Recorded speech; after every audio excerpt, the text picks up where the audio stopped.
एकदम बढिया माल. घरी करायचं असेल जास्त करायचं. नमस्कार महाराष्ट्र, अण्णाबाबा किचनमध्ये आपलं सगळं स्वागत. प्रथम तुम्हाला तुम्ही शुभेच्छा देऊ शकतो. शुभेच्छा.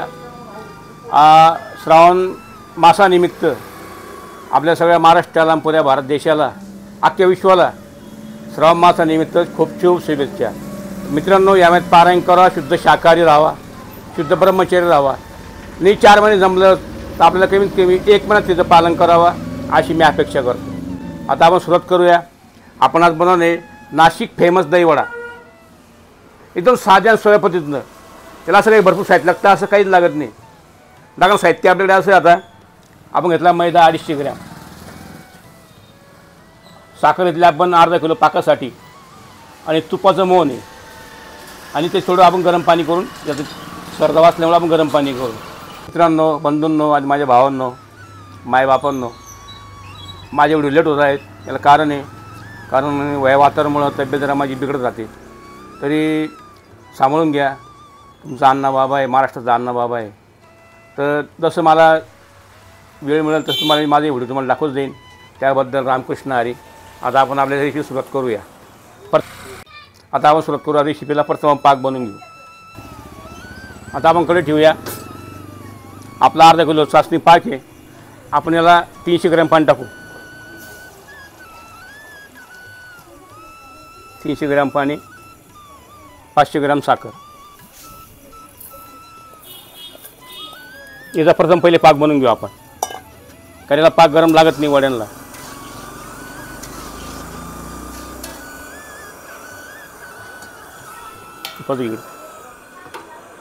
तूप.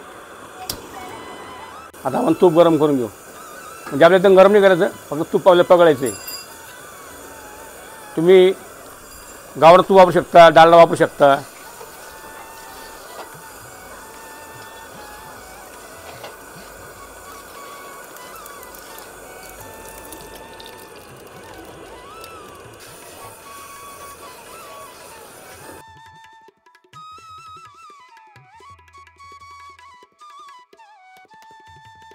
आता आपण पाणी थोडं कोमट करून पीठ मळायसाठी मैद्याकरता.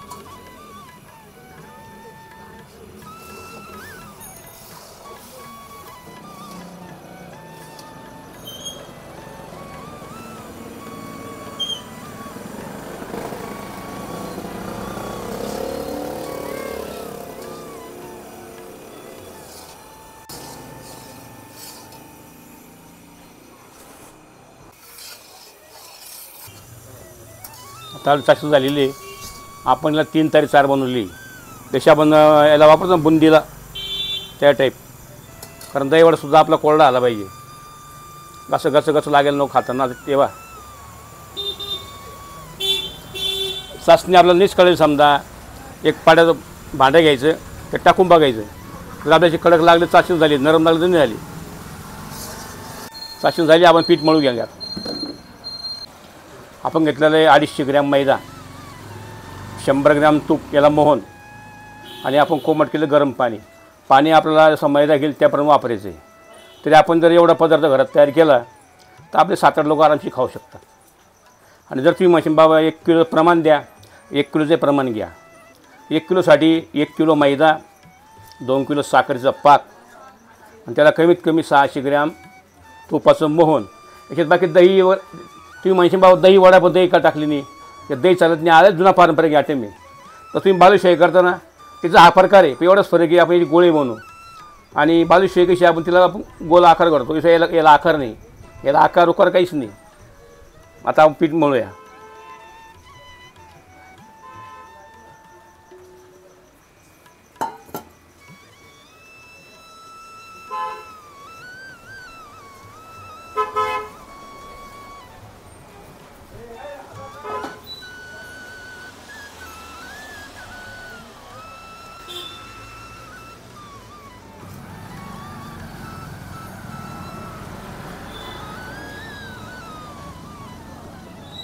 बस लागता पाणी देऊ शकतो आपण नंतर वरतून.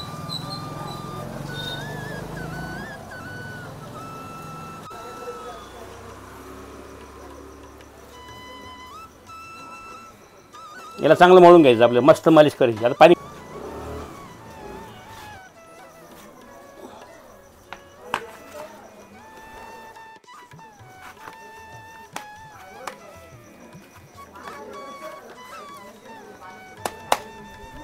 आपलं झालं मळून एकदम मस्त.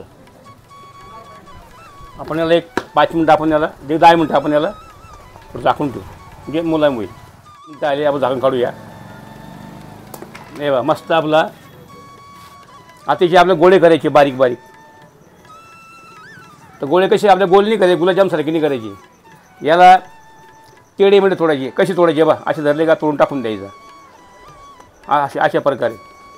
याला गोल चालत नाही, कारण गोल गोळे जर केले तर तयार होत नाही. आपल्या असे तोडून टाकणे म्हणजे याला चांगला खस्तापण येईल. त्याला अशा प्रकारे तोडून घेणे.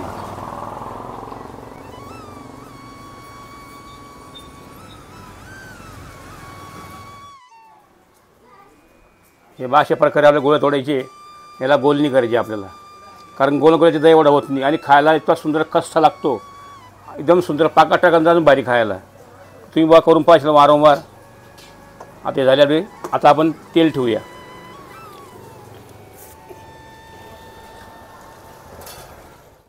तळण्यासाठी तेल.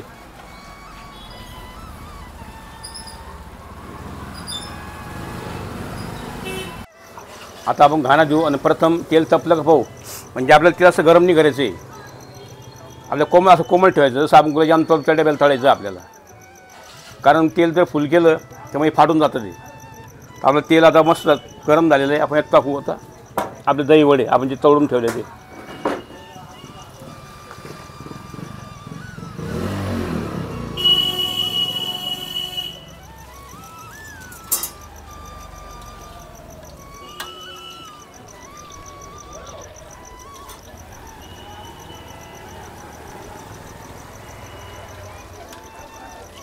आणि कारण याला गरम पाकात भिजत नाही. तसं आपण जिरेला पाक कोमल करतो, म्हणजे थंडा करतो, तसं आपल्या यालासुद्धा थंडा करणं नाही. कारण हे गरम झाल्यानंतर पाक घेत नाही. पहिला पाक जेव्हा थंडा असेल तर हे पाक वाढतो.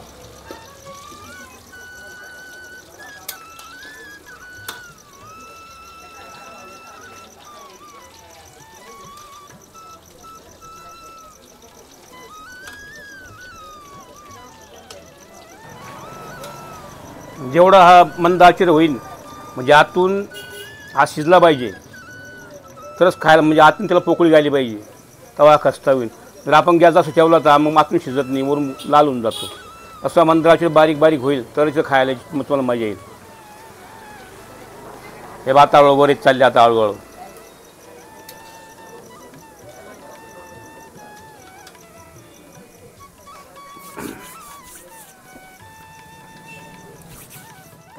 भाऊ दादांनो, मायबापांनो, भगवान श्रीकृष्णाचं वर्णन जेवढं करा तेवढं कमीच आहे. कारण भगवान तर आहेच तसा चराचरी, काय अनंताची अनंत नावे असा आपला भगवान परमात्मा श्रीकृष्ण आहे. आणि त्याच्यात गोपिका म्हटल्यानंतर विचारूच नका. भगवान श्रीकृष्णाच्या बास एवढ्या तल्लीन झाल्या की त्याला सुदबुद विसरून गेल्या की काय करावं काय नाही, बाण राहिलं नाही. कोणी काय करते, जे काम करते काम नाही करते. इतक्या भगवान श्रीकृष्ण भक्तीत तल्लीन झाल्या. आपली मीराबाई, संत मीराबाई सांगतात, आपण त्यांनी जे पद म्हटलेलं आहे मीराबाईंनी, संत मीराबाईंनी, याच्यावर फार सुंदर असं पद आहे. तर आपण ते पद घेऊया. खूप पहिले आपण आपल्या स्टेजवर लक्ष देऊ. थोडा आपण गॅस देऊ. आता थोडासा वर आले का मग गॅस द्यायची आपल्याला.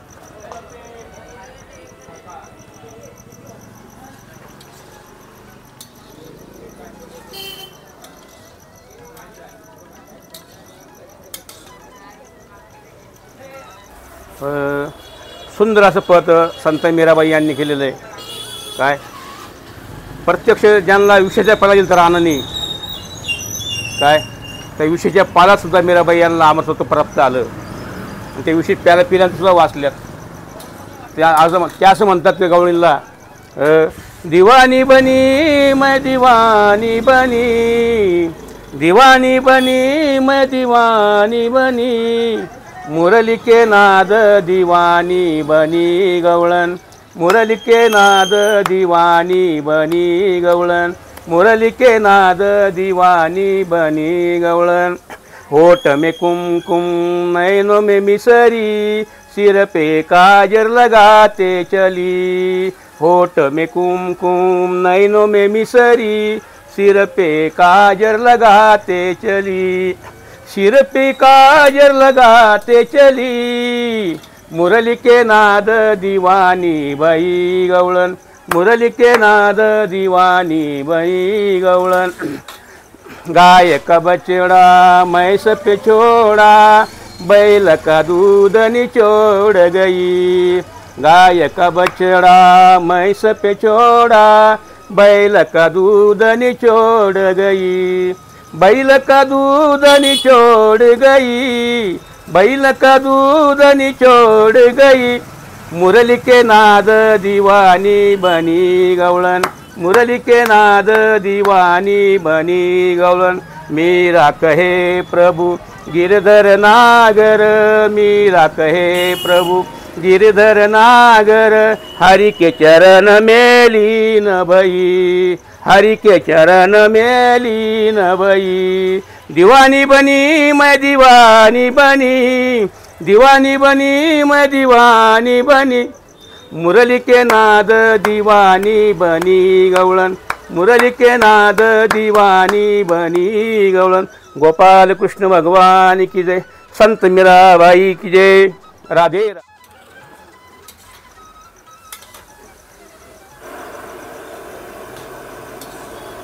आता आपलं गॅस वाढवायचा। आता आतून मस्त बा, आतून फार सुंदर शिजले, एकदम एकदम खस्त झालेलं आहे आतून। आता आपल्याला गॅस द्यायचा आहे।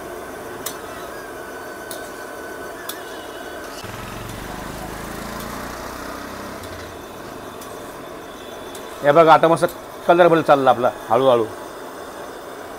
हे बघा सुंदर आपल्या कलर बदली करायचा आहे। आता सफेद कलर पहिले, आता आपला ब्राऊन कलर घ्यायचा आहे मस्त गुलाबजाम सारखा।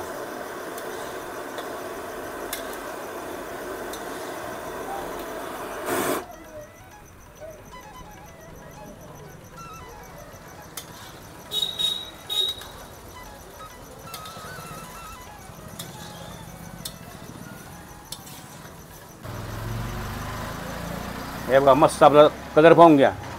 पहिले सफेद, आता बघा मस्त कलर ब्राऊन कलर मस्त बिग झालेला आहे। आपल्याला आपण पाक थंडा करून घेतलेला आहे। आता मला पाकात टाकूया।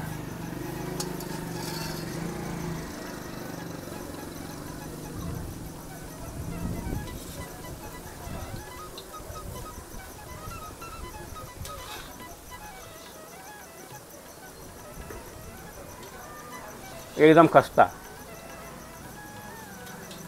तोंडात टाकताच पाणी।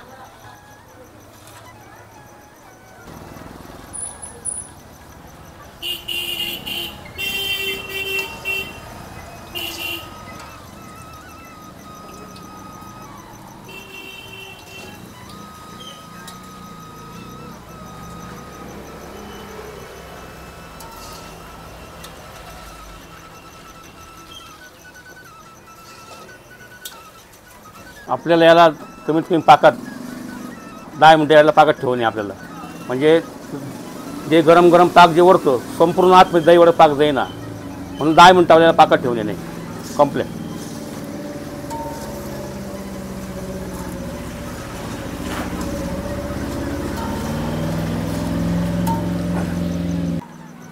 मित्रांनो, जर आपण नवीन असाल तर आम्हाला सबस्क्राईब करा, शेअर करा आणि लाईक करा। आणि हो, तुमच्या कमेंट तर फार सुंदर येतात, आम्हाला वाचून खूप आनंद होतो। अशाच आम्हाला कमेंट करत जा। मी पारंपरिक कारागिरी माझ्या वडिलांपासून आजपासून हा धंदा आलेला आहे, पण थोडं तब्येतमुळे जरा माझं असं असल्यामुळं आणि आमच्याकडे खूप पाऊस चालू, नाशिकमध्ये पाऊस चालू आहे, त्यामुळे जरा तब्येतला थोडा प्रॉब्लेम आल्यामुळं थोडा व्हिडिओ लेट होतो आहे, तरी क्षमस्व। रामकृष्ण हरी, जय हरी जय। आता आपले दहीवडे तयार झाले, आता आपल्याला पाकातून काढून घेऊ मस्त पैकी। एकदम बढिया माल. घरी करायचं असं जास्त करायची नाही. 100 ग्रॅम 150 ग्रॅम 250 ग्रॅमची आत करायचे. लहान मुलाला आवडीनं खातात, कारण आम्ही लहान असताना आवडीनं खायचं याला. दर बुधवारी आमच्या नाशिकला गंगेवर बाजार भरायचा. आमचे एवढे आम्हाला औषधी सकाळी दुपारी घेऊन जायचे. मस्त आम्ही दही वडे घ्यायचो, मस्त पावसात बसून खायचो. लय आनंद घ्यायचो आम्ही दही वड्याचा, कारण हे म्हणजे आम्ही जीव की प्राण दही वडे नाशिकमध्ये.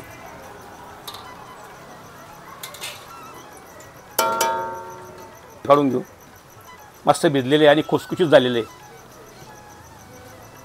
पाक गळू देऊ.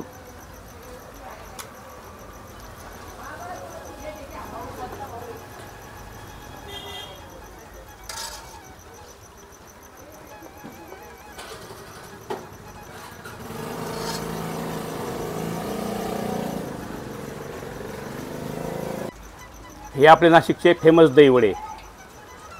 आम्ही केले, तुम्ही करा. आम्ही खातो, तुम्ही खा.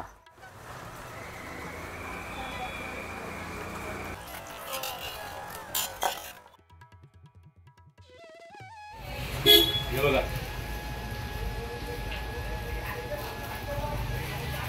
तो दही वडा एकदम खस्ता. आता मी खाणार. कोण गोड, मला शुगर तरी मी खातो, तुमच्यासाठी खातो.